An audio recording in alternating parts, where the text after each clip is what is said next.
What I like most is definitely the students. I think the interaction with students on a daily basis is the thing that I like most about my job.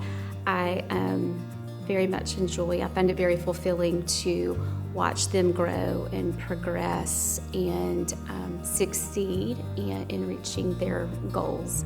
I think what I like most about the teaching process is moving from point A to point B to point C, to progressing through the semester and watching them learn and watching them retain. In A&P 1 and 2 both, actually, it's so rewarding for me to watch them apply what they've learned already, maybe even in a previous course to what they're doing, to what we're doing now. So to watch the light bulbs and for them to understand how everything is so interconnected.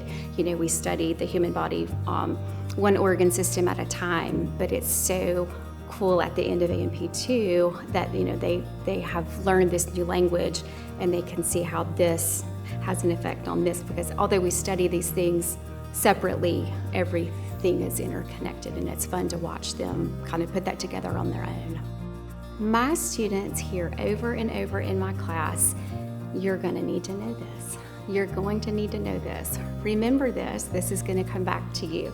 I have a daughter who is in her second year of nursing school, so I do kind of know most predominantly my students are pre-nursing, or going into some medical field. So I do have an idea from watching her about what they're going to need and what they're going to see again and again and again.